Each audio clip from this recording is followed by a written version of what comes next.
The question is, did I include Morbin time in this episode? I sincerely hope you did. We'll just have to wait and see.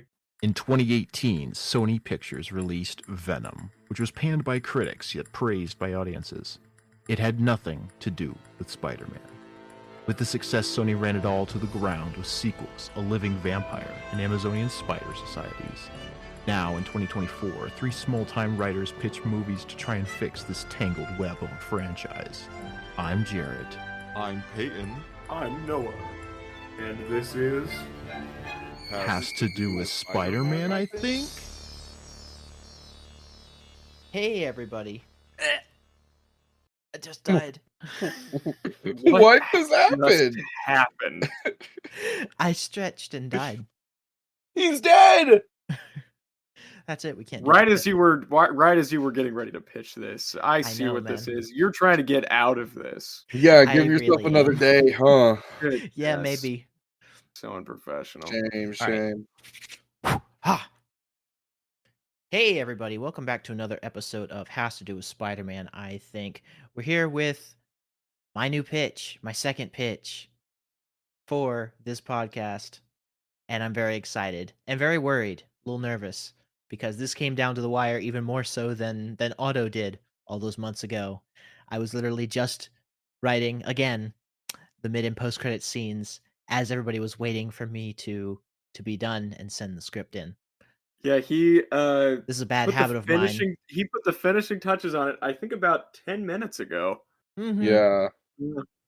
This is my curse to bear, that I don't feel the clock ticking until the day of, and then I freak out and word vomit onto paper, format it, and then somehow still pass. This is how I got through college, ladies and gentlemen.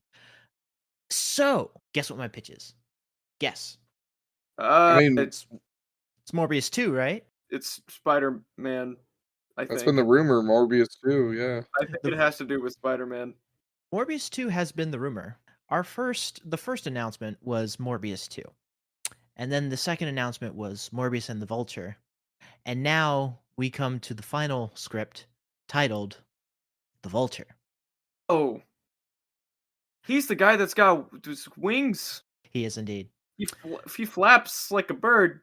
So this movie came about from a very strange decision made by Sony when the original Morbius came out, in which they tried to very ham-fistedly show that because No Way Home had other universes pull characters into the MCU, that a character could leave the MCU also, which is not what the spell was supposed to do, but Sony doesn't care. Oh. So we move on.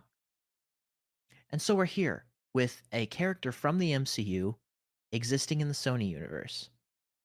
The now defunct Sony universe, except that we're carrying it forward. So he lives on in our universe, and I remember we had some discussions about whether or not we actually kept this as canon.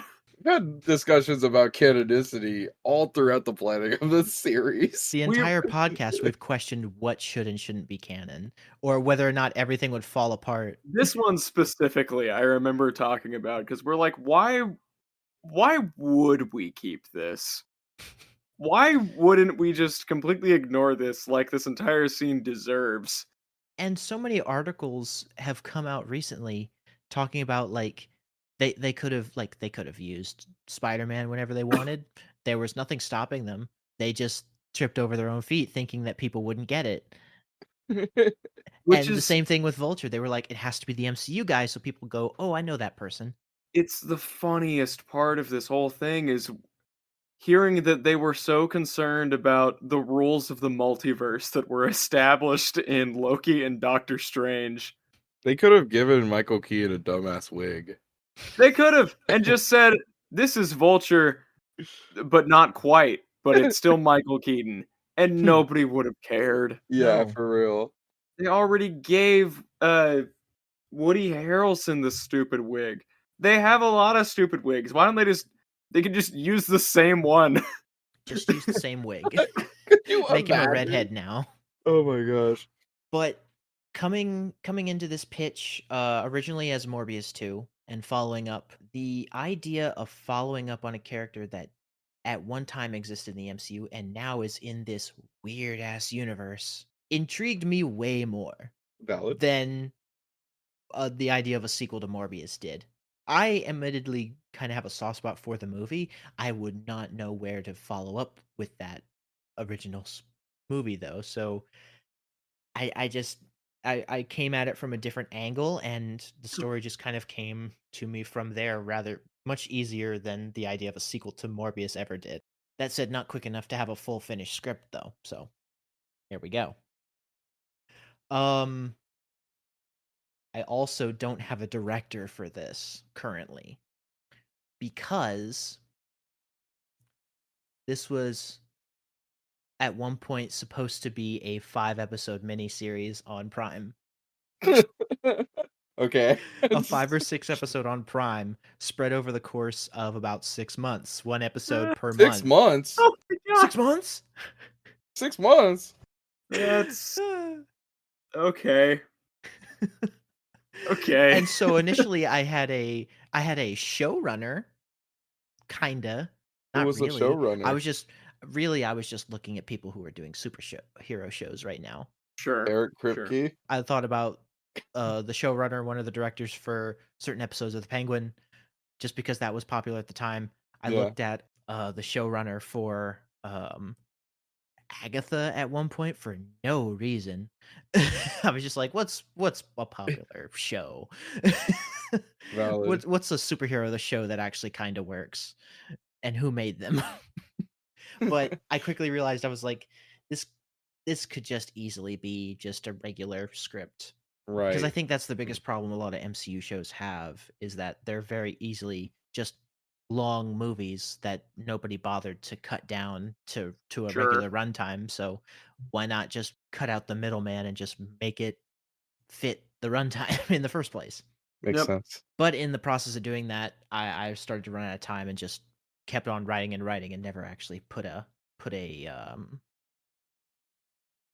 director forward. So we're just gonna run with this. And if you guys have any ideas as we go, or by the time that this finishes, I am more than happy to take suggestions. We'll keep that in mind. Yeah. Not sure who yet, but I will totally Of keep course it not, in mind. because right now we're just looking at a title sheet. I've not gone any further. Yeah. Good. Yeah. You guys ready? I'm ready. Sure. Without further ado, for the consideration of Sony's board, except not really, I present to you the Vulture.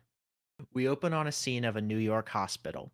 We see Agent Rodriguez and Stroud meet up at the front lobby and immediately rush past the doctors. Doctors are sitting there going like, hey, you're supposed to put in your identification. They rush right past her. They just ignore. They're rushing up the stairs. They're trying to get to the door. They finally get to a certain hospital wing. They're looking for the door number. They're bantering back and forth trying to remember which number it was. I thought you had it. No, I told you to remember. Blah, blah, blah, blah. They get to the door. They open it. Bed's empty. Windows open. Milo is gone. Oh crap. Oh no. Milo from Morbius? Milo from Morbius is gone. The Matt Smith character? The Matt Smith character. Oh Where my did he go? god. They sort of curse to themselves, freak out, and then scatter. We cut away from that to the post-credits scene of the original Morbius. But this time, it is from the perspective of Adrian Toomes. He's crouched at the end of a nearby cliffside in his suit, his wings wrapped around him like a vulture, as he watches a car drive through the dirt and sand. We see a POV from his helmet as it detects a vehicle moving past. It identifies the make and model, enhances the visual, and correctly IDs the driver as one Michael Morbius. Adrian smiles as he watches the vehicle come to a stop on the outskirts of town. He stands up and stretches, watching as his new wings do the same. His interest turns to disappointment a little as the wings snag and shudder, the fans and gears working overtime to compensate. Adrian had memorized the blueprints for the initial design way back when, but Tinker had clearly made a lot of adjustments since then. His Tinkerer, anyway. He wondered if one even existed here. Wherever here was, that is. In any case, he didn't have time to find him or her. He'd barely been able to salvage parts to make what he had on in the first place, let alone what he'd had back at home. Hardly a match for Chitauri tech, but it would suffice for now. He turns his back to the cliff and lets his body fall, arms outstretched. He free falls for a few seconds, gaining momentum before twisting midair and flipping the thrusters on right before he hits the ground. Adrian can't help but smile as he blasts forward like a rocket. Nothing on any world would ever beat the thrill of flying. Once he closes the distance between himself and Morbius, he struggles but eventually comes to a very awkward stop before dropping to the ground. Adrian doesn't say anything at first, but he does notice Morbius's shallow, pale face and claws as the lights by his hands pass over him. So the Bugle's articles weren't so bogus after all. Morbius collects himself and color returns to his face a little as Adrian comes to a stop. Thanks for meeting me, Doc. Been reading a lot about you. Morbius looks wary. He hasn't decided if this new person is friend or foe yet, so he keeps his guard. His claws are still drawn. I'm listening. I'm not sure how I got here. Has to do with Spider-Man, I think. Morbius still doesn't respond, but seems to be contemplating something. He seems to recall the name, but hasn't heard anything about him, whoever he is, in a while. What did Spider-Man have to do with anything? Vulture continues. I'm still figuring this place out, but I feel like a couple of guys like us should team up. Could do some good. Morbius smirks. He's decided this man isn't a threat, but is becoming more fascinating with him by the second. His voice sounds weirdly familiar. Intriguing. What did you say your name was? Adrian Toomes. Although I'm finding it doesn't mean much to anyone that hears it lately. Like I don't even exist. Before Adrian can finish his sentence, he stops. He notices Morbius has turned his head, clearly not paying attention. We watch his ears become bat-like as he listens close. We hear quiet voices begin to come into focus. Mystery woman and man are the Waldemeyers. What happened, baby? What did they do to you? Can you stand? They left me. Like I wasn't... like I wasn't even here. I tried to... I tried to call out to them, but Morbius stops listening, quickly turning to Adrian. You said your name was Aaron? Adrian, actually. Look, Adrian, I'm thrilled you reached out to do a little teamwork. Really, I am, but I have work to do. If you want to do some real good, then go to my car, grab the 2 bags in the passenger seat, and follow me. I have to go. Morbius turns, takes a running start, and blasts off into the air, leaving behind bluish-purple smoke and a very confused Adrian. Huh. No wings. Not at all how Adrian had pictured their first meeting going down. But then again, he was still new to this place. Dimension? Timeline? He had no clue. He couldn't wrap his brain around it. He pondered just leaving and finding somebody new who could help him instead. Maybe that the hunter over in London he had also read about in the Bugle? But eventually his curiosity gets the better of him. He turns to Michael's car, grabs the 2 bags out of the passenger seat, and takes off after the bluish-purple streak of light. We follow Adrian as he ducks and glides between alleys and over buildings after Morbius. We notice that Adrian almost loses Morbius more than once. Michael is on a mission and can maneuver more easily through the alleys, forcing Adrian to follow overhead where it's more open. Morbius flies quickly, digging his claws into the corners of buildings to make tight turns and throw himself from wall to wall like an animal. Eventually, Morbius stops at a small warehouse by the docks, sniffing the air. Adrian dives and makes a landing to his right. Morbius doesn't look up at him and speaks quietly. The smaller of the 2. Give it to me. Adrian's confused. What? Morbius whips around, his skin and face fully transformed now. His claws are drawn, his eyes dripping with rage. The bag, Adrian! Now! Adrian jumps back, tossing the bag at Morbius in shock. Alright, shit. Jeez. He snatches it from Adrian, tearing it open.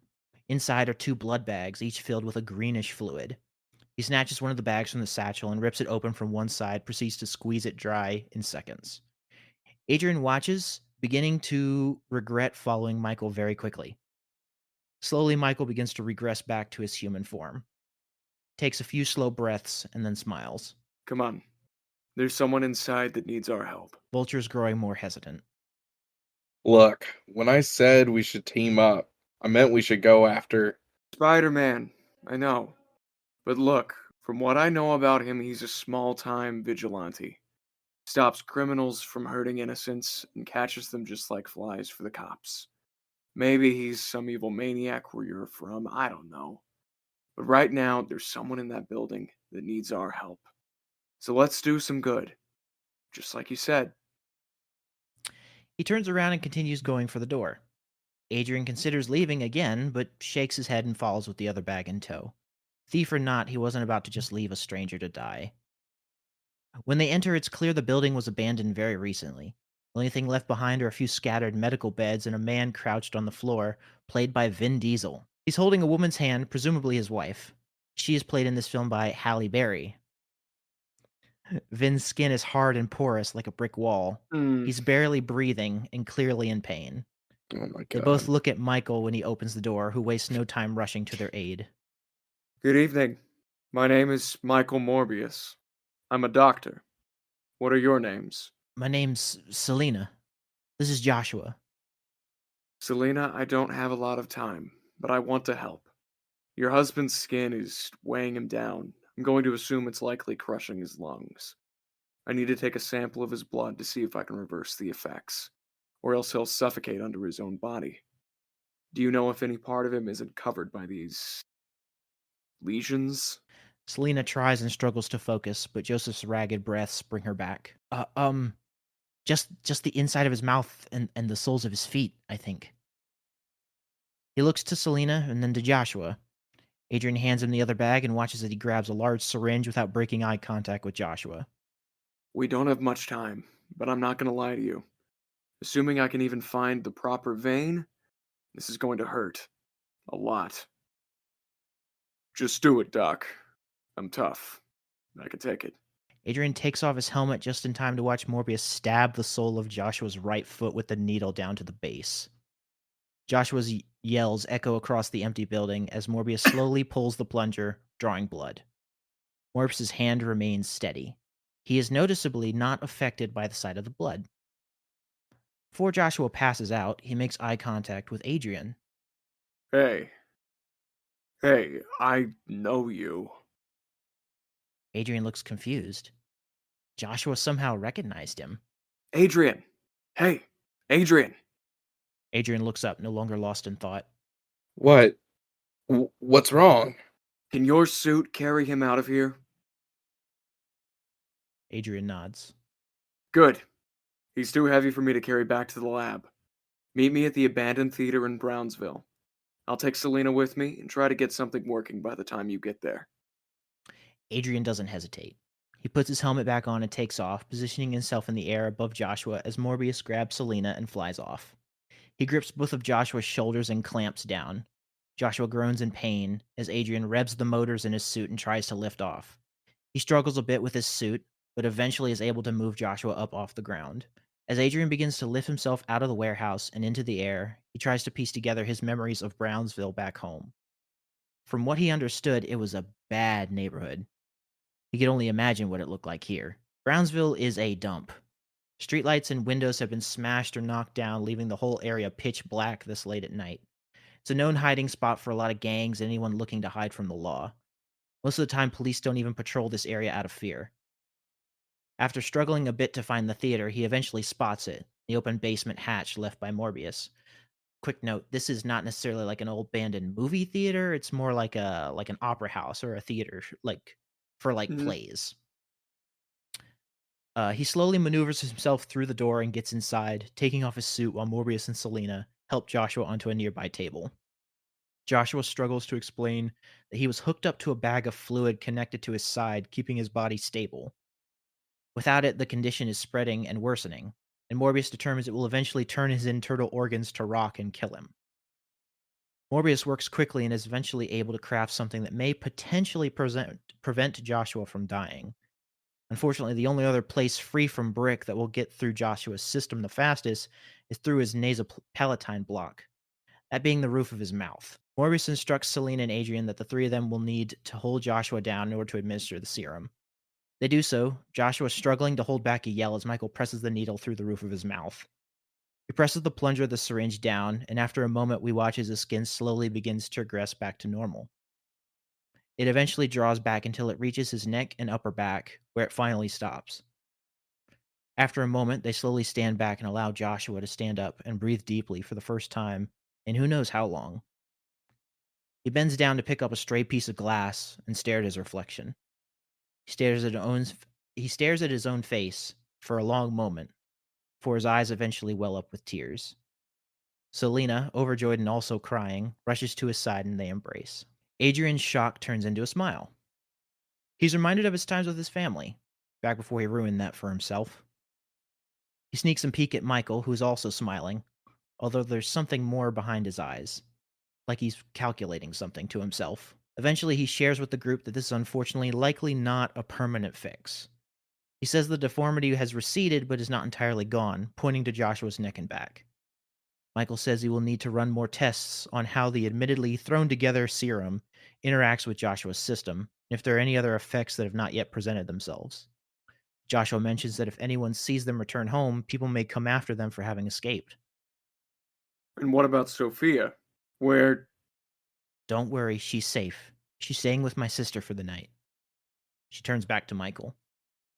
Is it possible that we... Michael assures them that they are welcome to bring her daughter in the morning. They're all welcome to stay until Joshua is well enough to return home. There are enough supplies here to keep them comfortable until they feel safe to go out on their own. He gestures to several fridges and storage cabinets filled with food and bedding, where a couple of other people are handing out blankets and microwave meals to other people on the other side of the building. Closer inspection shows that these people are also in similar conditions as Joshua, covered in scales, fur, some with odd disfigurements and the like. And with that, Michael just turns and leaves. Adrian looks at him, then looks at Joshua, who meets his gaze. You can tell Joshua is a little uneasy around Adrian, like his presence is almost frightening to him. Clearly, Adrian had stumbled into something much bigger than he had initially expected. He turns to follow Michael as he walks past the stage curtains and into one of the dressing rooms. As he opens the dressing room door, he's met with a retrofitted lab. Eagle-eyed viewers will recognize this to be a miniaturized version of his own lab in the Morbius movie. Some pieces seem to have been salvaged from that old lab, while others were clearly stolen since they are mismatched and barely working. To emphasize this, we watch as Michael mutters expletives and bangs on a large monitor a few times before it finally displays a magnified image of a blood sample he's studying. Adrian's kind of confused. When he read about this guy in the Daily Bugle, he was expecting this insane, bloodthirsty monster. This is a mild-mannered, albeit a bit of a smart-ass, scientist who seemed to be looking after the best interests of these people. Look, man, I'm glad we were able to help this guy out. Really, I am. But you've got to explain to me what is going on. Morbius turns in his chair to face Adrian. Look, after everything went down when I came back to New York, I went back into hiding. All I've ever wanted was to cure myself of this affliction, to save lives. But this isn't a cure. This is a curse, and it is mine to bear for meddling with things beyond my understanding. My original formula for fake blood did the trick for a time, but eventually its effectiveness wore off. I'm not proud of what I had to do to survive. Adrian shuffles in his place uncomfortably. Morbius continues. I knew I would have to develop a new serum that would actually counteract my abilities if I wanted to keep a low profile and eventually rid myself of this entirely. So, I developed this. He picks up one of the vials from the stand containing the same green fluid in the blood bag from earlier. A new serum. When I am forced to use my abilities, they affect my senses. It increases my power, but it makes me hunger. I start to hear the blood pulsing in people's veins, pounding like a drum. But it helps me to do my work. I can track people and find their whereabouts halfway across New York. But afterwards, I need to take this serum in order to suppress that preacher. Otherwise, there's no telling what could happen. Adrian gestures to the small crowd out in the theater stands. I meant all these people. Why are you holed up in this alley playing doctor? Morbius scoffs. Well, I never stopped being a doctor, did I? And it just so happens that there are more people like me out there in the world. Even just in New York. People fall ill to similar afflictions all the time. Workplace accidents or other genetic anomalies arise randomly, causing these unique genetic diseases to show themselves. It's hard to be seen as civil when you grow claws or fur or turn into a pile of slime. You had somebody turn into a pile of slime. Not the point. What I mean is, this is rare, but it does happen. And it's enough that people are starting to be ostracized by society. Hard to keep a job or provide for your family. So I bring them here. I follow their paper trail, and I offer them a chance to get their old life back. It's the least I can do to try and help others after the damage I've caused. But this. He gestures to Joshua, who has now sat down with his wife. This is something different. A facility of some kind that was filled with people like this. And didn't receive them by accident. No natural mutation I've ever heard of can turn your skin into bricks. These people were taken off the street or from their homes and used as lab rats for some kind of experiments. And whoever it is has the resources to cover their tracks. But I refuse to let that happen. I have no names, no locations, no leads to go on. I'm already struggling enough to make sure those here are fed and safe as it is, let alone try and figure out who's trying to create more. He pauses a moment before looking up at Adrian. Mr. Toomes, will you help me? Adrian steps back. What? I came to you for help, and now you're asking me to help you? Morbius sighs. Adrian, I can't do this alone. And somebody is out there preying on people who have no other option and turning them into these things. Monsters. Adrian doesn't notice, but Morbius looks down at himself when saying these last few words. Monster. He turns around and sits at a makeup table, repurposed into a work desk. Scattered across the top are newspaper clippings. We pan over them briefly and read. One is the relocation of several patients from a private hospital in Greece, which was forced to close its doors after Dr. Emil Nicholas perished during Milo's attack in New York. Another is an obituary column for a young girl named Anna. Tucked behind the article is an origami bat. That is the girl from the beginning. That he had to put into a coma that was never heard from again? Mm-hmm. Yep. That movie's so bad. The movie is so bad. I totally forgot about that moment. You managed to make it like pretty important. You somehow remedied this flick. Yeah. Adrian turns to look back at Joshua and Selena. He can't imagine what they've been through, or even the last time they had probably even spoken to one another. Somebody stole him from his home and used him as a guinea pig. Treated him like trash and almost killed him. And for what? Just so some white collar could make a profit? Sell weapons? Morbius finally looks up. Look, help me keep these people safe, and help me find out who's doing this. And then once this is over, if you still want to, then I will help you find Spider-Man. That sound like a deal? Adrian turns around and slowly nods. Sounds fair to me. And that's the end of Act 1, guys. That's like half our script. Yeah. But that's crazy. Yeah, we what got do you through. think? And we did not have to re-record anything. Good job, guys. I like it. I like it too. I think you have done a lot to make Morbius a much more likable character, just initially, which is very impressive, seeing as Morbius in his own movie, is one of the most unlikable protagonists that I have seen in a long time. I love the concept of this superhuman clinic that Morbius is starting to help combat some of the issues that crop up with all of the new superpowers emerging and everything. Concept is very solid. Yeah. I think that it's also kind of interesting that I didn't realize this until like you were reading. This movie has had like a total of like 2 or 3 different post credits or in the middle of the movie type thing, at least in our universe, that has been like set up.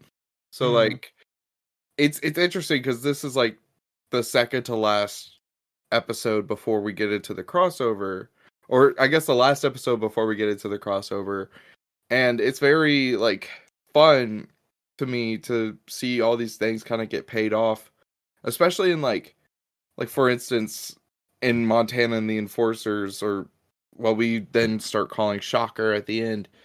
Stroud and the other detective are talking about he just woke up. We don't want him to burn.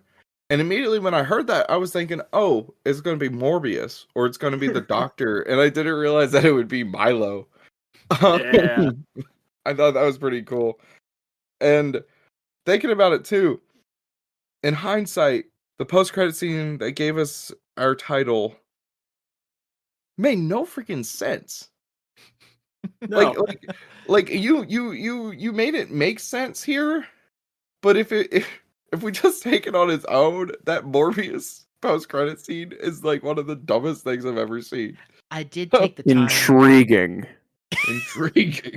Yeah.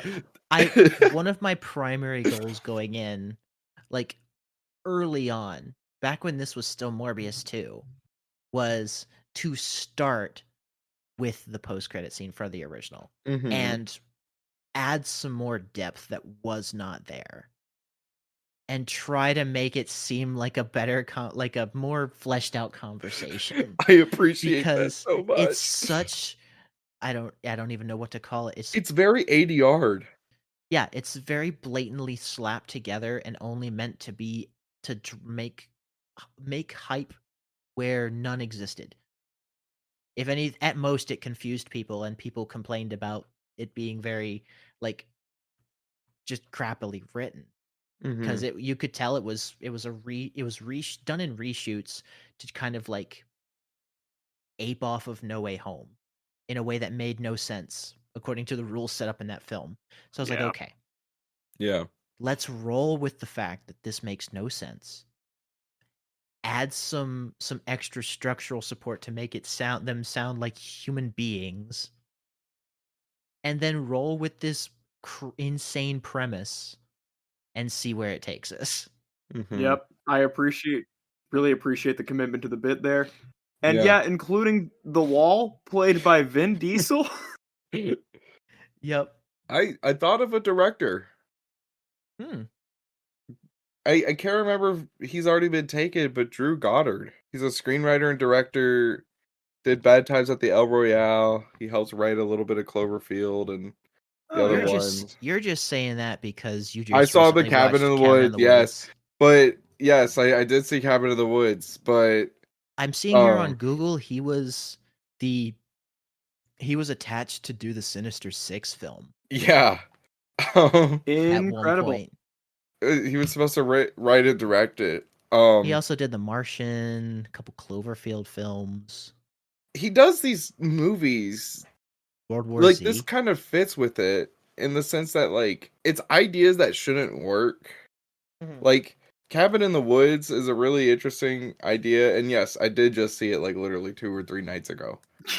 But these ideas that are like really interesting to see or hear about, and he also just hasn't really gotten to do things. Like he takes on these projects that get canceled, like X-Force and Robopocalypse and the Sinister Six movie. This poor man. He just deserves a win, and I think Morbius 2/Vulture. He deserves a win, and Morbius 2 is that win. That win, yeah. We'll call that a win, sure. That's a depressing statement. No matter how good this pitch is, or it like will end up being, that. Not sure how Drew Goddard got here. It has to do with Sony, I think. Has to do with Maurice, I think. Has to do with Maurice. That'll make no sense to you guys, because that bit got cut out. I use a speech-to-text app to write when I'm in a bind, and speech-to-text thinks Morbius sounds like Maurice. So we had some typos. And Peyton was like, who the hell is Maurice? So this is no longer Vulture. This is the Maurice movie. The This is Maurice movie. This is Maurice, Electric Oh my Boogaloo. God.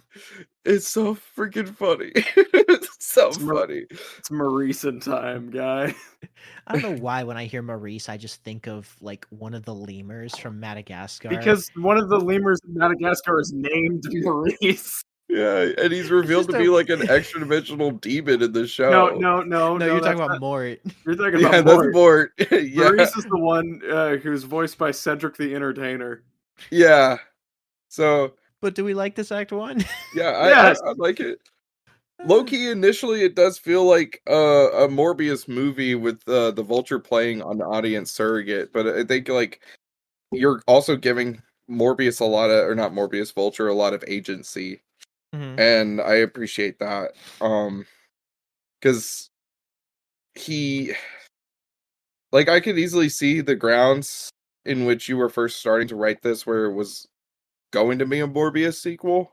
I remember you had talked about like some of your beta ideas, and like I think because this is kind of following up on those post credits, it at first reads more like a Morbius sequel through the lens of Vulture.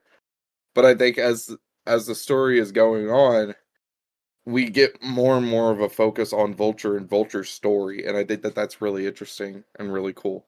Yep. But yeah. And I like Joshua as an idea. Those are my notes. It's just he's an insane concept, and it's the perfect kind of like obscure character to use and cast Vin Diesel in the part, because of course I was like, I need a gruff older guy. And Yeah. the joke of making Halle Berry play a character named Selena. Yeah, I didn't even catch that. Holy crap. I was trying to come up with a name for Joshua's wife, and I was like, who are we casting that's the same age? Halle Berry's the same age. Halle Berry's actually a year older than Vin Diesel. She's like 58 and he's 57. It's like, that works. Nice. What's her name? Friggin' Catwoman. Sure. Noah, do you have any ideas for a director? Has any popped out? I think Drew Goddard works. This will be what saves his career. That man lives off of attaching himself to projects that never happen, and then taking like the compensation check for after a project drops.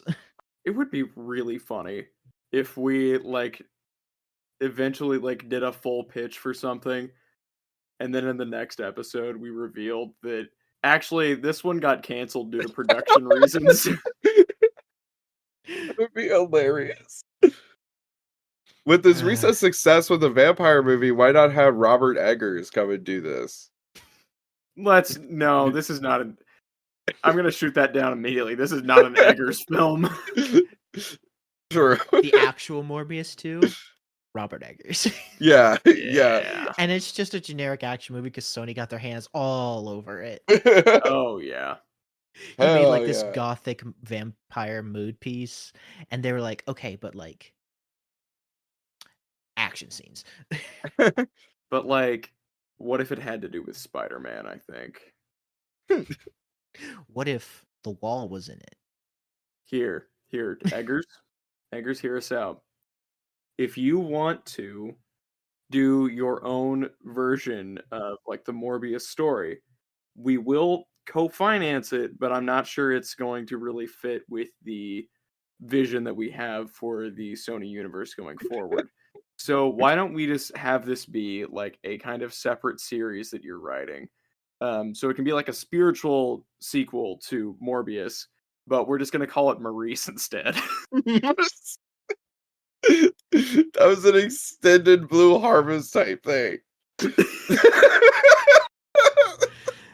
Funnily enough, the working title for this film would have been Blue Maurice. Blue Maurice. Blue Maurice.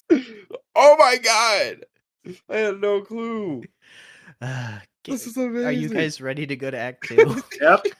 Absolutely. Yeah. Let's get into Act 2. I got my notepad ready. All right.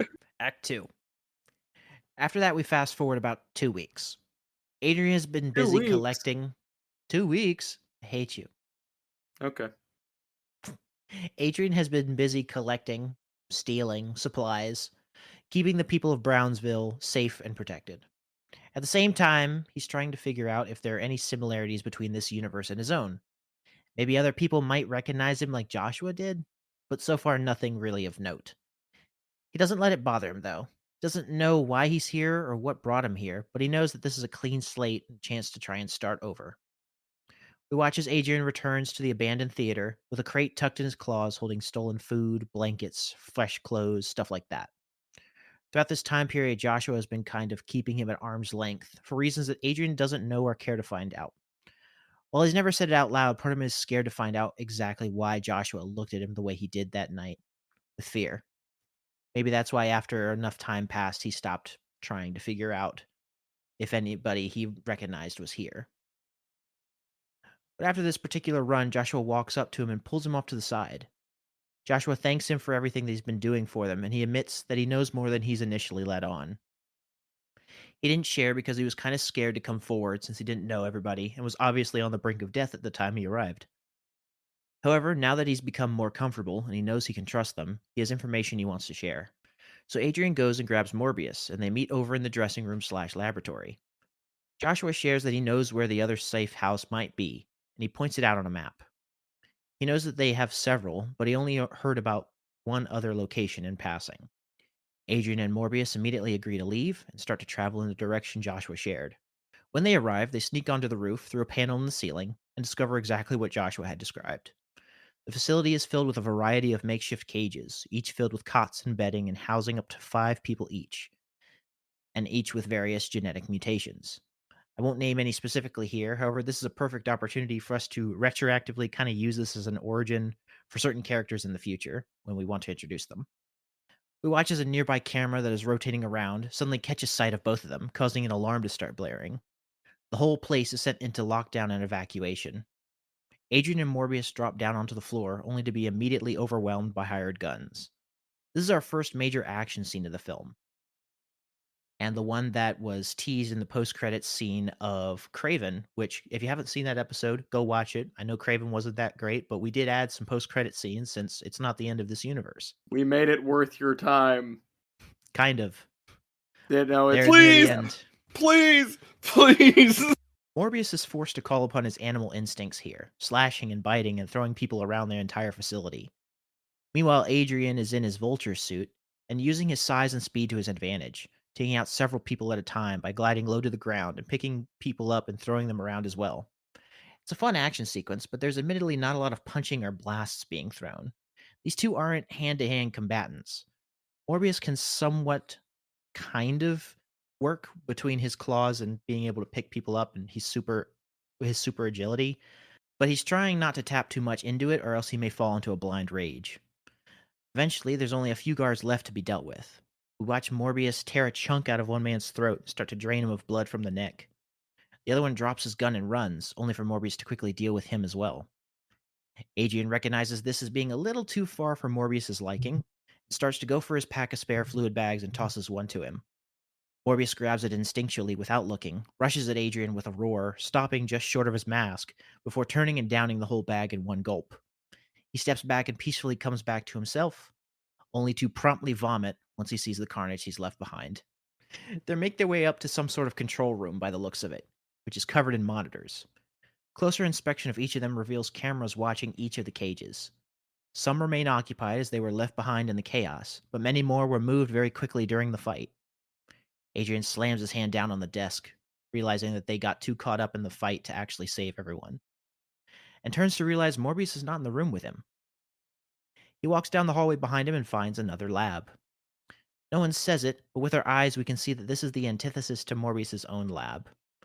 Across the walls are different cages with different varieties of animals in them. Rats, seemingly stolen chimps, birds, and even a few bats. There's a whiteboard nearby with markers scribbling out much the same notes that Morbius had in the original film. Whoever was working on this was clearly coming to the same conclusion Morbius was. However, whoever it is anticipated the different abilities that would come with it and was actually trying to replicate them. Whoever this is had noticed Morbius and was maybe inspired to experiment and craft his own genetic hybrids. However, they are able to locate a potential new location in some misplaced lab notes. They have their heading. With nothing else to do, they focus on trying to discreetly get as many people out of there and back to the theater house. What was once maybe half a dozen people has grown to well over 2 dozen now, bordering on 3 dozen. Luckily, nobody has life-threatening deformities, though, so no one is in dire need of treatment. Morbius makes a point to go around and take everybody's blood who's just arrived. Taking care of this many people is about to become Morbius's primary goal moving forward, forcing Adrian to have to follow the leads to this mystery scientist alone. From this point, the rest of Act 2 is essentially a montage of essentially the chains of side missions that you would see in the PS4 Spider-Man game a lot, Nice. where there's a series of warehouses that he would sneak up to, take people out, find clues, discover the next one, rinse and repeat. A lot of these movies have started to become very much Spider-Man PS4 inspired. Yeah. It's a good inspiration to draw from. It's so good, that game. The trouble is that each bunker or secret lab that he raids seems to just lead to another, and another, and another. Whoever this man is, he's either very, very wealthy or he's being funded by someone who is. But who? We get to see Adrian try and fail to be stealthy in his first time raiding a base alone. Maybe a fun bit here at one point where he's trying to be stealthy, but his suit is so massive and bulky, or maybe it malfunctions and starts to make a lot of noise, like a fan starts going off or an engine starts to spark. So all these guards just turn and stare at him with their guns drawn. Then after a moment of just awkward silence, Adrian just yells at the top of his lungs and hurls his bigness at 3 of them. Nice. And that's how the fight starts. Again, it's very important to make it very clear. Adrian is not a fighter. He is not trained in any sort of fighting style. He has no training whatsoever. This guy does not know how to fight. He mostly relies on his heavy, bulky suit and a big show of force and speed to grab and throw people. The suit was not meant for fighting either. It was meant for stealing. It's not exactly like it's not some sort of Iron Man suit designed for combat. Working in small, closed quarters can also prove to be very challenging for Adrian in his big suit, so we get to see his mind at work as he comes up with creative ways to take down enemies quickly, maybe using the wings to actually grab people or kind of twist them around, using aerodynamics to his advantage with the fact that he can twist the wings independent of one another. Adrian is constantly forced to repair his suit back at the theater after he drops off supplies or new refugees, be it from hand-to-hand combat damage or just armor dents due to gunfire. And while initially Adrian chalked up a lot of their seeming concern to just being recently saved and still being wary of the situation, he can't help but notice that a lot of them still stare at him as if they recognize him. He asked Joshua about this, as he was the first person to do so, who admits that he looks very similar to someone that Joshua knew, but he can't quite place his finger on it. However, he chalks up everybody else's looks as just wariness given the situation, and assures him that they'll come around. Adrian watches as a young girl yells for her dad and comes rushing up to Joshua, who's almost knocked over in a hug. Ever since they had gone to pick her up, she had shown just how close her and her father had been. Adrian can't help but feel reminded again of his family back home, but he shakes it off. Whoever they are here, if they even exist, they're certainly better off without him. Suddenly, a lot of things are banging around from over in the distance. It's coming from Morbius's lab. Adrian excuses himself and goes back towards the lab, where he finds a distraught and manic Michael Morbius, who is tossing paperwork and devices and lab things across the room in a desperate search for something. He keeps muttering to himself, "Where is it? Where is it?" When Adrian asks what he's looking for, Morbius turns around and dashes to him with unnatural speed, knocking him over. Teeth bared, claws out. "Where is it?" he yells, before looking to one side and seeing a canteen with the green fluid from before. He turns back to Adrian. "You had it the whole time. Why didn't you tell me? What is the matter with you?" And immediately rushes for the bottle and begins to slurp it like an angry child. Adrian says, "Look, Michael, I don't think that this stuff is really great for you. Whatever it's doing is not helping you at all. It's making you more uneasy." Morbius shoots Adrian a look and insists that there's nothing wrong. If anything, the serum is helping him, and he's now more productive than ever. Adrian says, "Well, if that's the case, then why has nobody here been permanently cured yet?" Morbius gives him a look again, asks what he means. Adrian makes it clear they've been here over a month now. Even your patients that were here before I got here aren't cured yet. But Morbius insists that he's putting in intense work to try and make sure everybody is safe. And with that, he requests that Adrian leave him to his work. He protests, but eventually relents and returns to his cot for the night. We fast forward another month, and Adrian is in the middle of another fight at a different warehouse. Only this time is a little different. Initially, it starts out quite the same. Another fight with more goons. This time, one gets a lucky hit in and knocks Adrian's helmet off. Now, this suddenly gets much more serious as part of his body is actually exposed, and Adrian starts actually throwing a few punches to defend himself. His suit gets dented up from bullets, but eventually each of these goons goes down. And suddenly, a voice comes out from over the balcony. This is Miles Warren, played by Hugh Grant. So you're the one who's been mucking up everything. I can't say I'm not surprised. That's some interesting tech you've got there. You ever thought about upgrading to something a little more natural? It's not really in the budget right now, I'm afraid. But this will do just fine. The voice chuckles. And what about your little bat friend? Probably off hiding in his bat cave, leaving you to the cleanup. Pity. He's an interesting one. Oh, how I've loved watching him work. Matter of fact, I've based a good amount of my own research off of studying him in action. But then you started coming along instead. He winces a bit with this last statement, like he's disgusted just by Adrian's presence. You, who pretended evolution.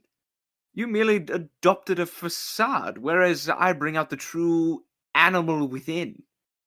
You use their attributes for your own gain. I show people their true potential. Show them what they truly are inside. Monsters. We're all monsters, you know. You see it too, don't you? You see the horrors we carry within us? I just bring theirs to light. And if this funding keeps pulling through, then soon everyone else will see it too. Adrian paces to one side, trying to find an opening. Maybe if he can keep Miles talking. He takes his mask off to try and stall for a little longer. Doing this makes Miles Warren stop mid-speech. Wait. Adrian? Adrian, is that you? Adrian stops in his tracks. How do you know that name?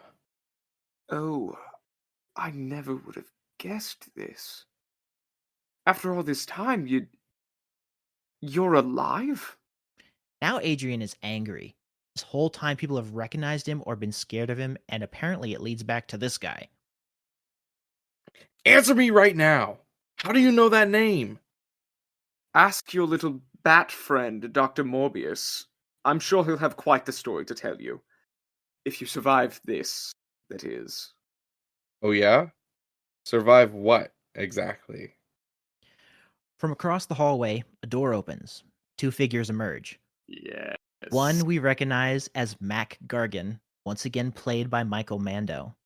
He looks very similar to how he looked at the end of Spider-Man Homecoming, at least from the neck up.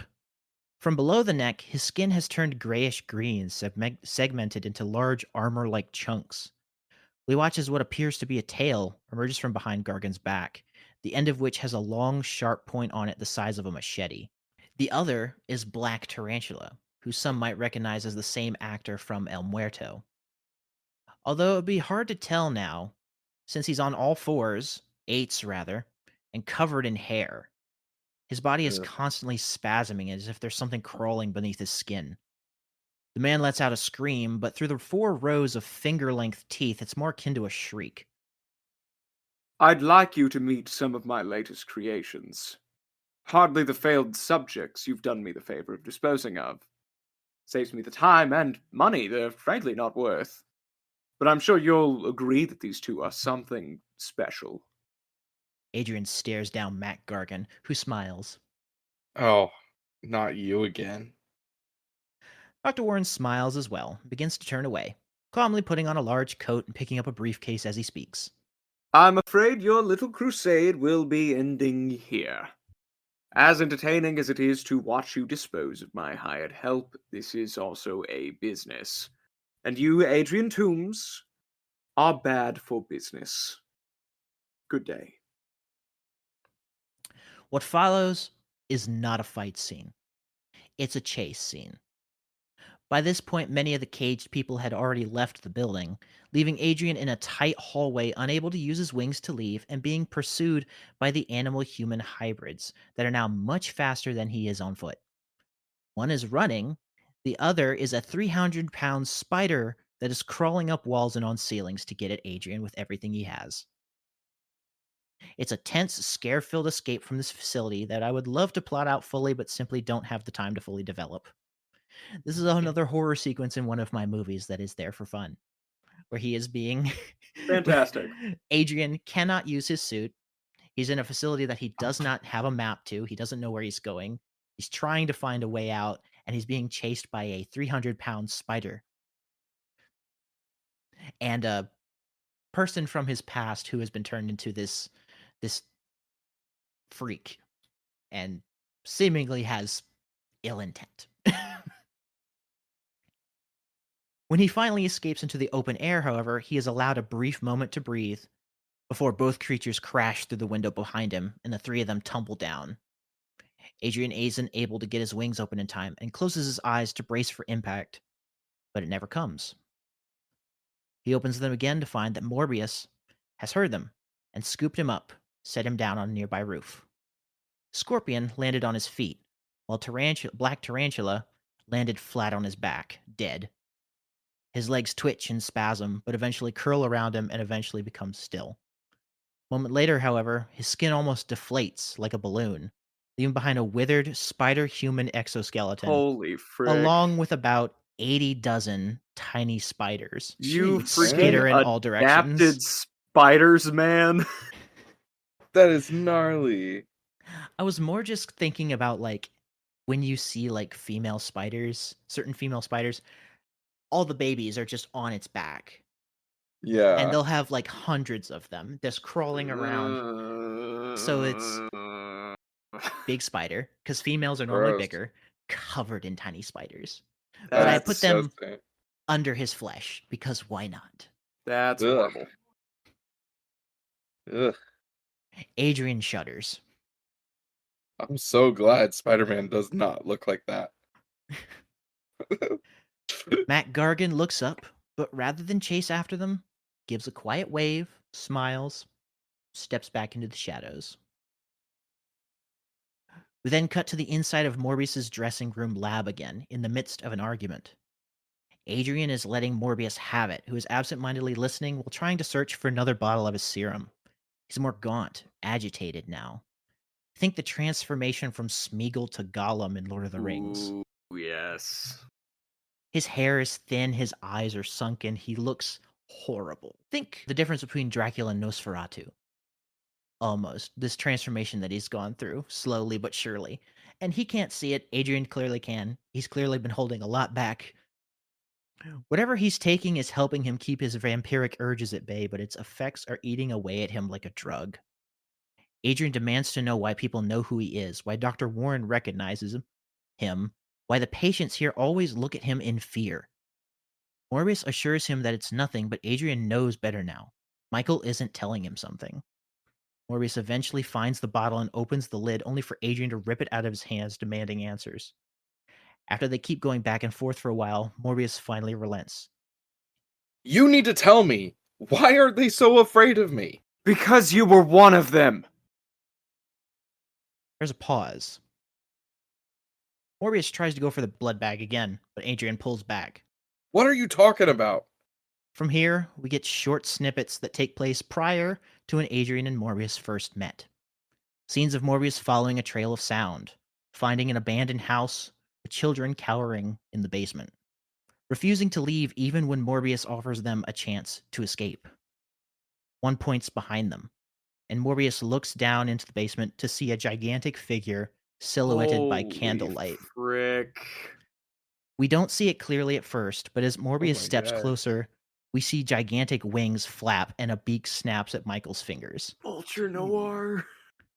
When he jumps back, a gigantic bird dashes forward, pinning Morbius to the ground. It's like Man-Bat. Now we see him in the light. It is Adrian Toomes, played again by Michael Keaton. This is the Sony universe's Adrian Toomes. He was stolen away from his family, experimented on, and turned into a mindless bird-like creature. We cut back to the present. You didn't speak. You didn't scream. But when you sought me out months ago and asked to join forces, there was no mistaking who you were. My guess is you were one of Dr. Warren's more successful experiments. He used you as a mindless guard dog for his other experiments while he worked. Adrian stumbles backwards. So, what happened to him? I took no pleasure in doing what I did that night. But I couldn't let it... I couldn't let him kill those children. I had to help these people. And have you been helping these people? Because I haven't seen a single person return home safely since we started this. It took you 2 minutes to keep Joshua from dying. Why is it taking months to let him leave?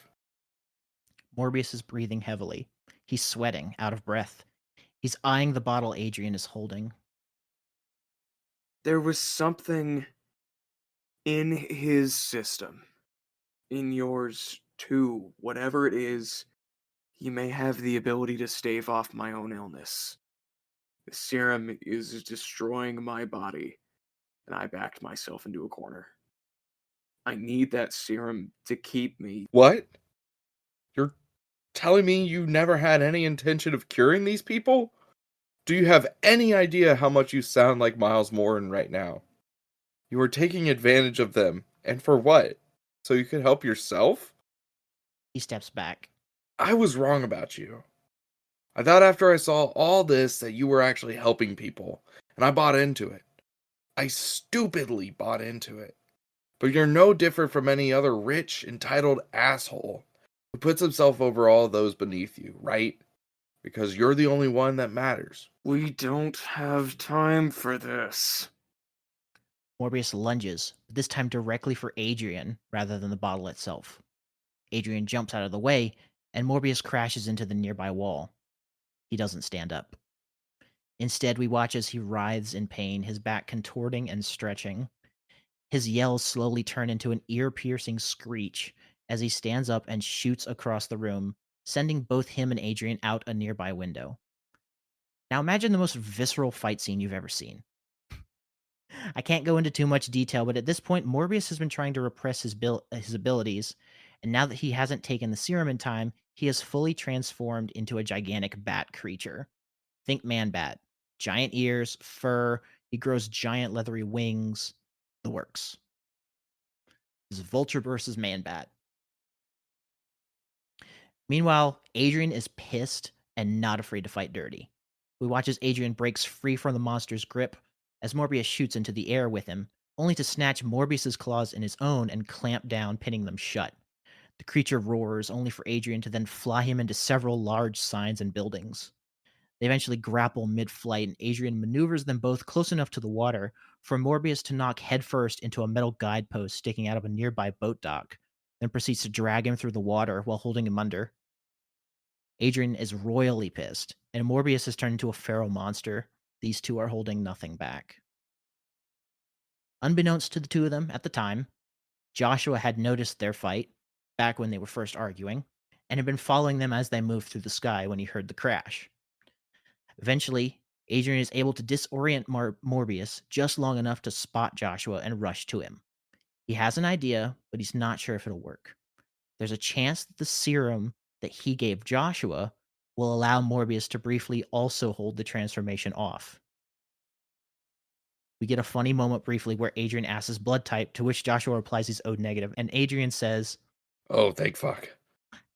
They draw a vial from his arm as Morbius comes rocketing after Adrian, only to have the vial thrown into his mouth as Adrian kick-flips backwards with the aid of his wings, kicking the creature's jaw shut. The glass shatters, and he swallows. After a moment, we begin to watch as Morbius shrinks back down to his normal size again. His leathery wings fall away and his body returns to normal.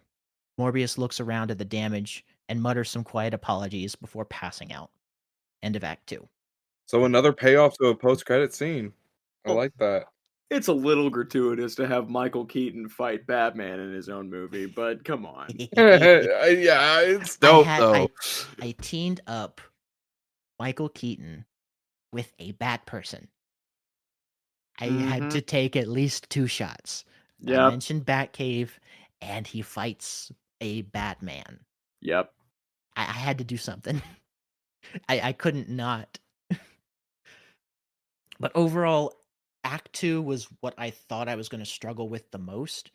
And in retrospect, it came together better than I anticipated. Mm-hmm. But I'm curious what you guys think. This is, I think, a really good application of the term fun and games for Act 2. Mm-hmm. I love all of the weird mutant creatures you've introduced. Love Hugh Grant, so I had a lot of fun with him as Miles Warren. But this is a fun time. Mm-hmm. Baden? I think I agree with Noah in a way. The scriptment is very brutal, and there's stuff that's mentioned like Morbius tearing out a throat and stuff. And in my mind, I'm like, I could see this being rated R, but I could also see Sony somehow being able to make this into a PG-13 film. Mm-hmm. But I really enjoy it. The one thing that's on my mind, and I'm not sure, but I bet that this will probably be addressed later, is so Miles Warren is introduced in the Craven movie. Spoilers for people that haven't seen Craven if you plan to. But Miles Warren is introduced. He's like named the scientist that made the rhino. And he does exactly what Jarrett is describing here. But in the comics, he is more so known for clones. And so in my mind, I'm wondering, like, because we got to fight with the man bat, it would be kind of silly, maybe, depending on the execution, to see this happen.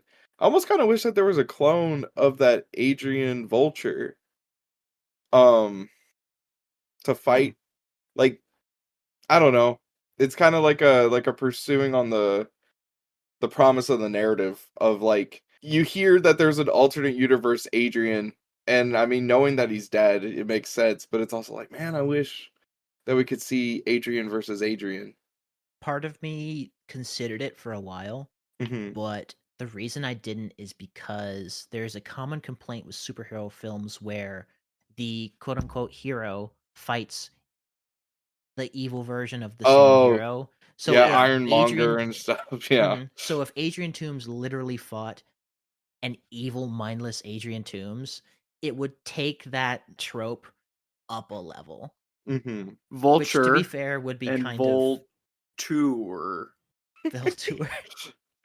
Speaking of that, what did you guys think of that reveal? That was good. I thought that was great. I love that there's an implication that this is a very similar version of the Vulture to the Noir Vulture, which I loved as this like freaky cannibal bird of prey. So that was sick. I think it plays into the story very well, and it is not something that I expected before we got there. So it's a great reveal. You need him eating bones. Eating bones, huh? Yeah. I should have had a child skeleton over there in the shadows. Maybe not a child skeleton, but like an adult femur. Yeah, right. Children down there in the basement with that the Vulture man was guarding. Okay, then maybe we shouldn't have we shouldn't have the Vulture eating child bones, but like, I mean, maybe like he keeps a couple femurs to snack on. I'm just or saying. we see Morbius actually get to kill the Vulture creature, and then like in its dying moments, it like he hacks up a bone. He hacks up this bone, and Morbius is like, this freaking monster, like, or whatever. I really enjoyed that chase scene though. It's the bone of Maurice. The chase scene of Chameleon and the black tarantula, It's or the scorpion and the black tarantula. Yeah, I like yeah, that. excuse me. Yeah. I wonder if we'll see that scorpion again in the future. I hope we do. I'm gonna say probably. Yeah. And the serum as the addiction is really interesting too. Uh Nice little allegory. I'm reminded of Spider-Man 2. I'm also kind of reminded of, weirdly enough, Love and Thunder with Jane and her addiction to Mjolnir. Oh yeah. That is like slowly killing her. The idea of Morbius developing a new serum that becomes addictive was one that was also a carryover from back when this was a Morbius 2. Mm-hmm. And it was part of an arc that I had for him where at the end of the original Morbius, he just kind of leaves the fight scene and then the movie ends. He hasn't come to any like growth as a character. We just kind of assume that he is now okay with being a vampire person. And I really wanted to kind of explore the idea that he doesn't like being a vampire person. And also maybe that he's not the most selfless guy. Like if it comes down to somebody he finds on the street and himself, Yeah, he'll I take think the that was. opportunity to cure himself. I think that was a good twist on it as well. So he's been taking blood from all these different experiments that Miles Warren is leaving behind and trying to see if he can develop something that will be able to cure him before he like succumbs to this like transformation that we eventually see that he is staving off with the serum. I think I that's like a that. good choice. Yeah. Maybe he even had the intention of actually curing the people, but once he realized he was starting to run out of time, priorities shifted to cure me first, then I can cure them once I know that I'm not going to go insane. Sure. I like that. This is not a status quo change per se.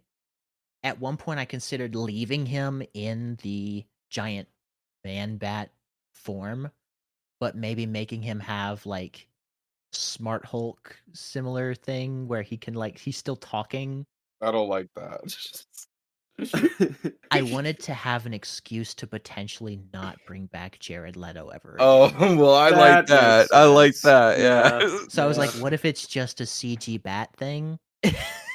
But in retrospect, I was like, I'd much rather prefer. Unfortunately, I think we're stuck with Jared Leto because I don't know who to recast for that. Man. So I would much rather he be able to transform back and forth between this bat creature That's and fair. himself. That's Maybe that's fair. like an added ability of his now.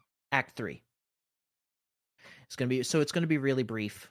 I have a general idea of how this whole thing goes down, and if we want to kind of workshop the details in episode, I would be more than happy with that. Suffice to say, after Morbius kind of comes back to himself, they sort of discuss things with one another. They make up. They're cool with one another again. And Joshua has kind of been the one he's more familiar with what's been going on, like the raids on different facilities and returning more refugees back to the theater. So he's very familiar with it, and he's been kind of testing out his abilities. He knows that he can kind of focus and make the brick-like texture reappear across his full body. He can kind of control it.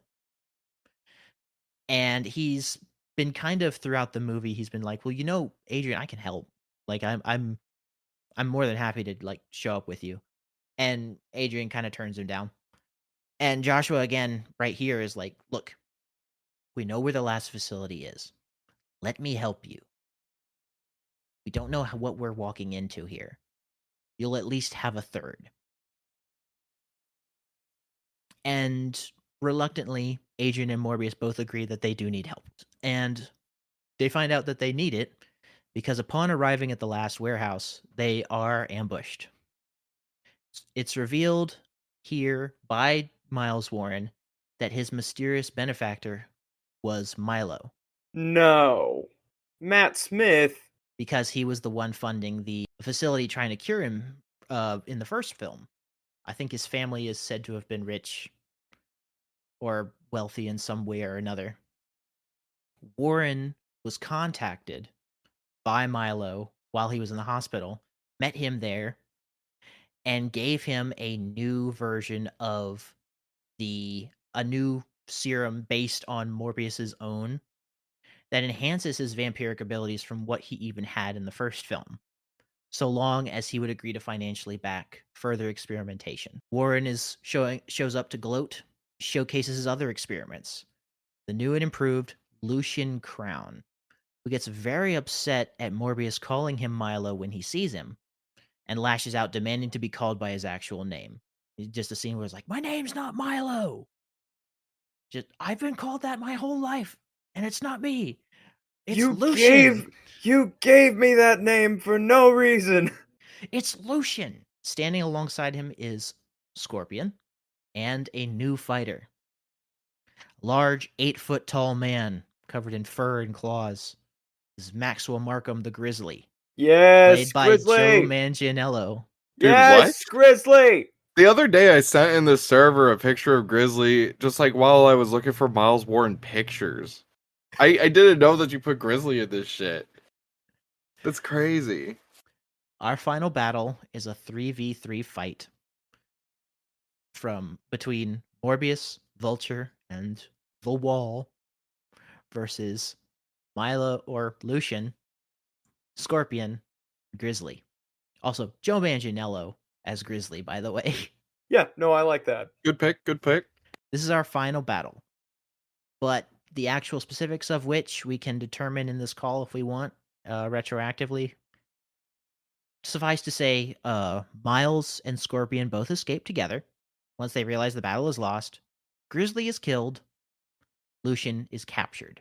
And how exactly we lead into this end, I will also leave up to you guys, but I will say Morbius has kind of been aware, like he's recommended at least once throughout this movie as well, that Adrian should try and seek out people that he remembers.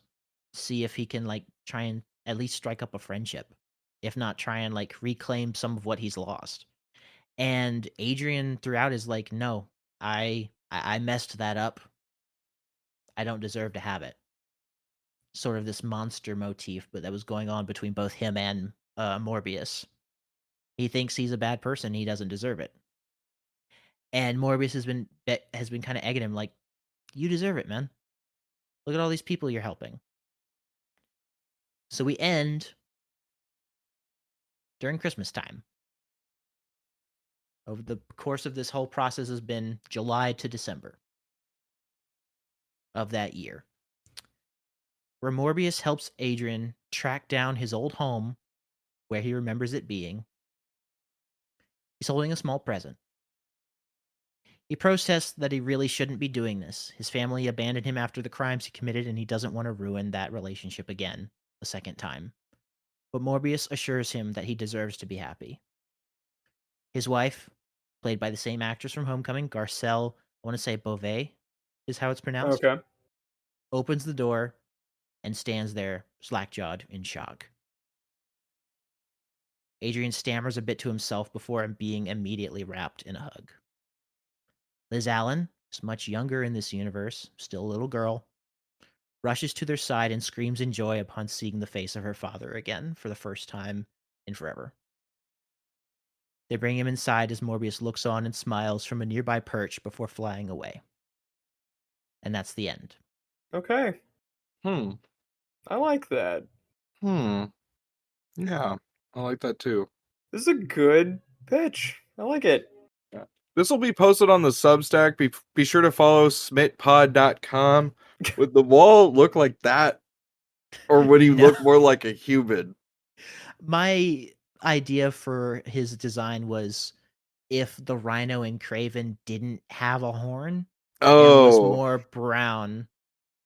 It feels a lot like what an absorbing man would look like. Yes. Yeah, okay. Yeah. All right, like Kevin Levin in the Alien Force show. Yes. So I think my Act 3 is a little lackluster overall. I think the final note is very nice. Mm-hmm.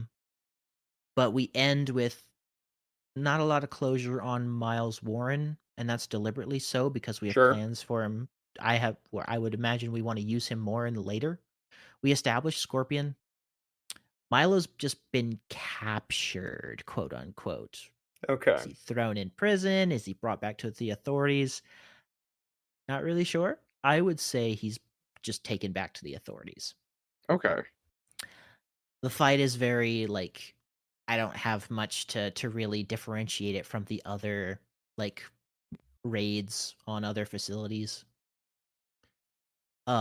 If you guys have any interesting ideas as to what could be thrown in there as kind of a neat idea, all ears. But it's really just a fight. Well, it's kind of you mentioned throughout the entire thing that since Adrian's not really a hand-to-hand combat fighter, I could foresee him doing like stuff where like he does sort of those dive bomb things that he was doing throughout the movie. But one of my favorite things in like action flicks and stuff is when they use the environment around them. So I feel like if you fill this area up with like chemicals and like tables and chairs and boxes and stuff, I think that could like Adrian could pick that up and maybe act as like a dive bomb, like dropping like a bomb of sorts, like dropping a crate or something on a dude's head. I think having Grizzly's a perfect combat foil to the wall, but I think it would be interesting in a fight like this that the Grizzly for some reason targets Morbius.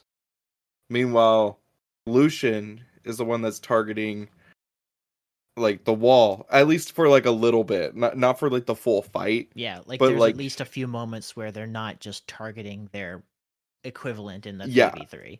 exactly. I will also say, much like Absorbing Man, the Wall's fight style, he's more of a street smarts kind of guy. Mm-hmm. So he's had some like fist fights in his time when he was growing up. You know, Vin Diesel, Fast and Furious kind of vibe to his character. It's the reason he was cast. He can turn off and on his skin thing at will. So he can just kind of brace and then he turns into brick. So it's good for like if he just swings a good right hook and he just focuses, he just boom, you got hit in the face with a brick. Yeah, that's dope. Or somebody tries to punch him and he like flexes, boom, they just hit a brick wall with their fist. I like that. Almost kind of reminds me personally when I was thinking of how he would fight, I was thinking of the Thing from Fantastic Four. Just okay. big rock guy. That makes sense. Maybe not as massive wide as the Thing is, but just big rock guy. So we do have at least one brawler on this team of 3. Did you guys have anything else you wanted to mention or any notes before we move into potential post-credit scenes? It's a mild thought. But with this movie being called Vulture, like Miles Warren, the whole Miles Warren stuff was a task by Morbius to the Vulture to figure out. And like I guess I figure that since this would in like an actual script it would have like dialogue and back and forth and stuff. Yeah. I feel like in this final scene, not the one where he sees Liz and his wife and whatever. The fight. Yeah, the fight. There needs to be almost like a step farther connection. And initially I thought because I didn't get to see the last paragraph, I was like, oh, well, maybe it could be revealed that like for some reason in this universe, Adrian's wife just hated him and like got rid of him. But like with that last scene, because that last scene's really cute, that would be kind of an ass twist. So like I don't know. I feel like that they're and maybe it doesn't need this. Actually, but like maybe there has to be a sort of personal connection with Adrian, a reason for him to fight beyond helping Morbius to eventually get to Spider-Man, which I wonder if he's still after that, if he still believes that this has to do with Spider-Man. Those are like my two things: is does this has to do with like, does he still is he still on his conquest to kill Spider-Man for some reason? And like Nah. nah. There was a moment in Act 2 where he kind of I brought up that like after enough time of like bringing these families back together and being more his focus kind of shifts away from like go find Spider-Man for no reason. He has no Mhm. reason to even think Spider-Man caused this, except for Valid. when he says it in the post-credit scene in Morbius. He says has something to do with Spider-Man. I think. Why do you think that? Right. What's his But the process of bringing these families back together that have been torn apart for who knows how long kind of puts into perspective more as like he's focusing on the job, but most of his like the thoughts in the back of his mind are going to his family and if they exist Mhm. and if he should even bother looking for them because he knows he ruined it once and he's afraid to do it again. Valid. I like that thought. Like ooh, Because he thinks he's a monster, and yeah. Morbius thinks he's a monster for different reasons. You know, the way that you could then make this thing personal is kind of like the Gus Fring, like, I will kill your wife. I will kill your infant daughter thing that happens in like Breaking Bad. Where like Mhm. maybe Miles Warren is like in this like before this last conquest, maybe in like an earlier scene or something. Um he's like you think because like after Adrian has learned what happened to the Adrian of his universe, maybe he's talking like maybe in this final interaction, perhaps Miles is like, do you really think that since I know where you were, that I wouldn't know where your wife is or your young child kid is? Like he's like, I haven't tested on a child before, maybe that could be an interesting thing to do. He's And like, I that would literally like, know where you live, man. yeah, I know where you live. I will I will I will animorphs your child. I will animorphs your kid. And then like that means that Adrian has now realized, oh shit, I have a family here? Like I didn't learn that. And then like he kind of rages out. And that gives him that personal connection that leads him to want to beat the shit out of Miles Warren even more so than earlier. I don't know. I think that this is you're right, it's a little bare bones in places, but I think it's a pretty solid end to this movie. I think it works well. Like I said, love the mutant characters that have been added and everything. Good job. And with that, are we ready to move into the mid-credit scene? Indubitably. Alrighty. Mid-credit scene. Dr. Miles Warren is dragged, with some significant protest, up a flight of stairs with a bag over his head. When he stops, he's forced down into a chair and the bag is ripped off. Before him sits the Kingpin, played again by Liev Schreiber. I envision him in a bright white classic Kingpin all white suit, holding the cane, full 9 yards. Nice. He demands to know why a random man wants to talk to him at this time of night, and he's very willing to threaten to kill him for being an annoyance. Miles Warren shows off what he's been doing and shares that he knows what's been going on here at Fisk Tower as well. How Fisk is trying to build an army of superpowered soldiers. He insists that he can help with that, so long as he gets the funding. Kingpin leans back for a moment before smiling. Intriguing. Cut to black. I like it. A mid-credit scene that also ends with intrigue. Yeah, I Yeah. noticed. Yeah. Funny. So just further teasing that a follow-up from Montana's thing is that there's potential for Miles Warren and Kingpin to be sort of working in cahoots to create superpowered soldiers, be it tech-based or biologically mutation-based. He is going to build an army. Post-credit scene, an animated title card that says "Meanwhile in another universe." A black screen, no animation. We're gonna give those guys a rest while they work on Beyond the Spider-Verse. We hear the voice of Amandla Stenberg. We've got another Vulture anomaly. Seems to be trying to insert himself into his old family. This is followed up by the voice of Oscar Isaac. All right, give me 1 second before we make the jump. I'll return him home. Why didn't he ping on our scanners? He wasn't brought there via dimensional rift. It was a magic spell from Earth in 199999. Spider-Man 2099 groans. Ugh, that little nerd has been a thorn in my side for far too long. Wait a minute. It's not causing any anomalies. What? Just what I said. He's been there for 6 months, and there's been no alterations in the timeline. 6 months? Well, it's like he's meant to be there. Keep an eye on it. If anything changes, alert me immediately. But if the multiverse wants him there, then that's where he has to stay. We can't interfere. The multiverse works in mysterious ways, doesn't it? Yeah. Mysterious. The end. I just know 2099's beating himself up.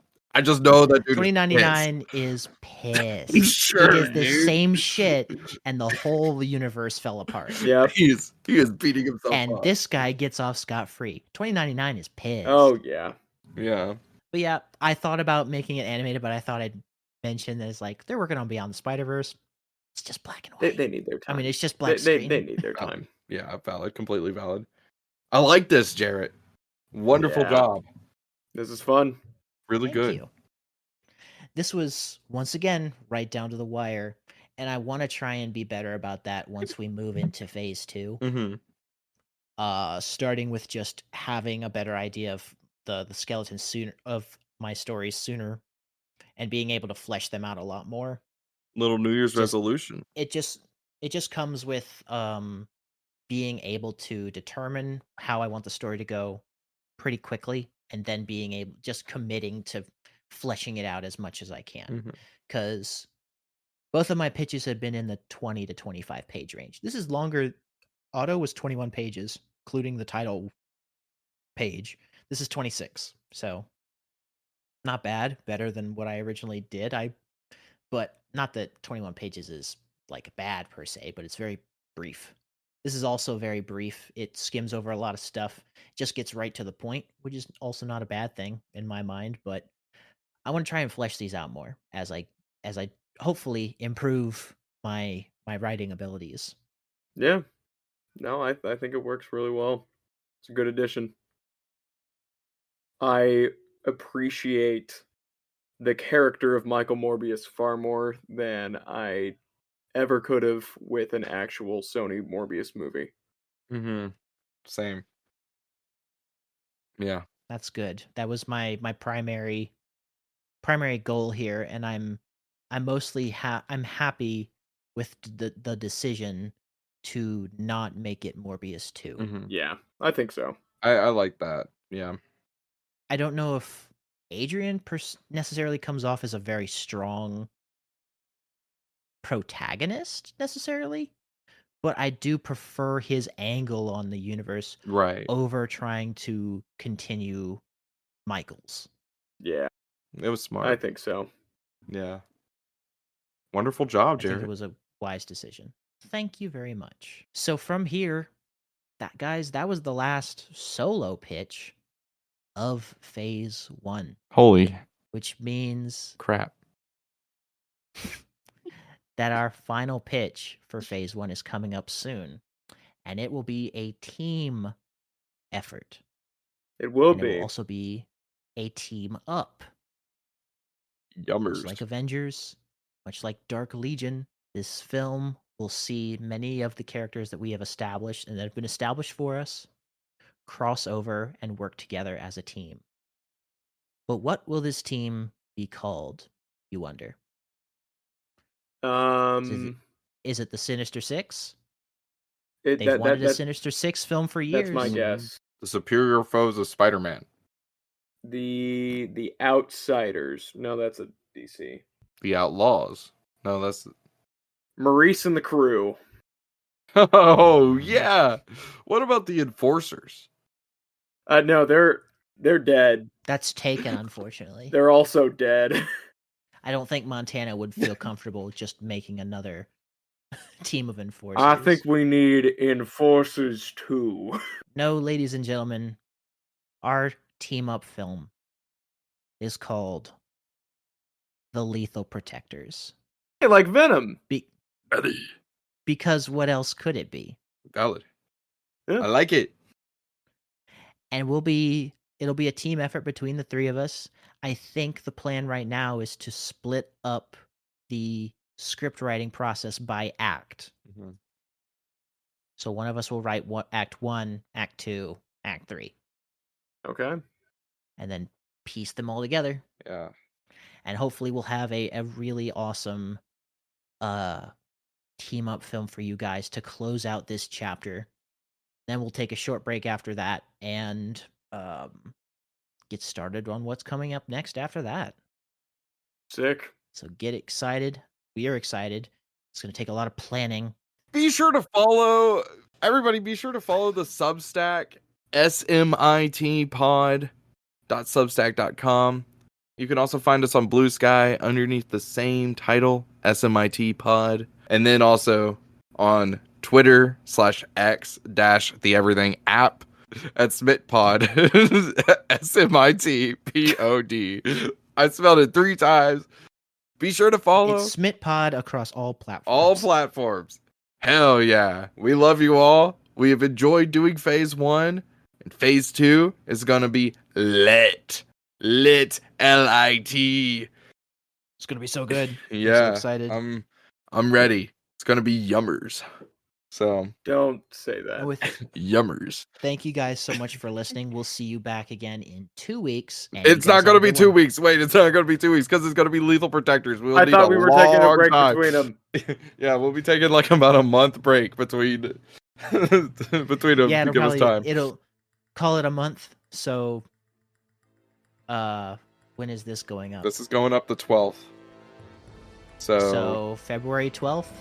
Some around that time, like hey, writing time for Valentine's Day. Yeah. You and your partner can sit down and watch. We'll listen to us. Seems in like the a car. valid time frame for that movie as well. Yeah, February. About 16. Like let's say the 16th, close to that. February 16th. Sounds good to me. Thank you guys so much for listening. We'll see you then. Toodaloo.